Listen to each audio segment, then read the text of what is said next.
Wayanad DCC treasurer NM വിജയൻ്റെയും മകൻ്റെയും മരണത്തിൽ അന്വേഷണ സംഘം ഇതുവരെ 6 പേരുടെ മൊഴി രേഖപ്പെടുത്തി. ഡയറി കുറിപ്പുകളിൽ സാമ്പത്തിക ബാധ്യതയുണ്ടെന്ന് രേഖപ്പെടുത്തിയിട്ടുണ്ട്.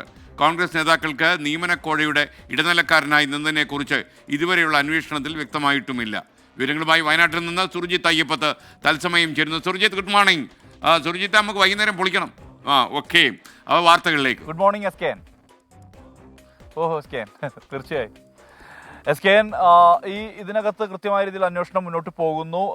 ബത്തേരി ഡിവൈഎസ്പിയുടെ നേതൃത്വത്തിലുള്ള സംഘമാണ് ഇതുമായി ബന്ധപ്പെട്ട അന്വേഷണം നടക്കുന്നത്. 6 പേരുടെ മൊഴിയാണ് ഏറ്റവും ഒടുവിൽ രേഖപ്പെടുത്തിയിരിക്കുന്നത്. അതിൽ കുടുംബാംഗങ്ങളും മകനും മരുമകളും ഒപ്പം തന്നെ മറ്റ് ബന്ധുക്കളും മൃതദേഹം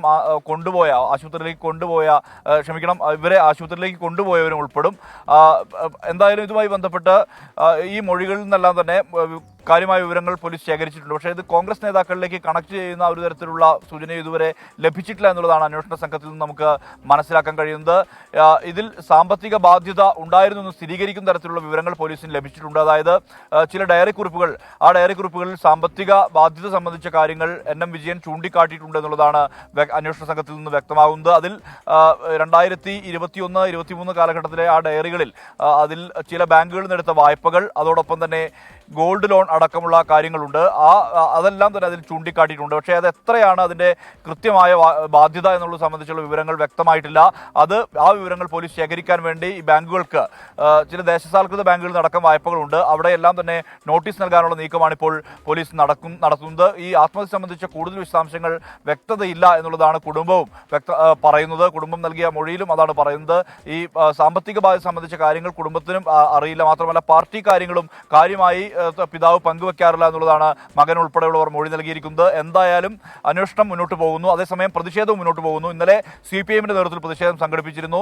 ഇന്ന് BJP നേതൃത്വത്തിൽ പ്രതിഷേധമുണ്ട്. ഇന്ന് 11 മണിയോടുകൂടി MLA ഓഫീസിലേക്ക് മാർച്ച് നടത്താനുള്ള നീക്കമാണ് നടത്തുന്നത്. IC ബാലകൃഷ്ണന് ഇതിൽ ബന്ധമുണ്ടെന്നുള്ള ആരോപണത്തിൽ തന്നെയാണ് BJPയും CPIM. അതേസമയം IC ബാലകൃഷ്ണനെ സംരക്ഷിക്കുന്ന, ഒപ്പം നിൽക്കുന്ന നിലപാടാണ് DCC നേതൃത്വവും സ്വീകരിക്കുന്നത്. SKN. Thank you Surjit Ayyappath വയനാട്ടിൽ നിന്ന്. വയനാട്ടിലും പുതുവത്സര ആഘോഷം കാര്യമായി നടക്കും, നിങ്ങൾക്കറിയുന്നത് പോലെ. അതേസമയം മുണ്ടക്കൈ, ചൂരൽമല, പുഞ്ചിരിവട്ടം ഈ പ്രദേശങ്ങളിലുണ്ടായ ഉരുൾപൊട്ടൽ ദുരന്തത്തിൻ്റെ ബാക്കിപത്രം അവിടെ ഉണ്ട്. അതുകൊണ്ട് തന്നെ അതും മനസ്സിൽ ഓർമ്മിച്ചുകൊണ്ട് തന്നെയായിരിക്കും ഈ വർഷത്തെ പുതുവത്സരത്തെ നമ്മൾ വയനാട്ടിൽ സ്വീകരിക്കുക.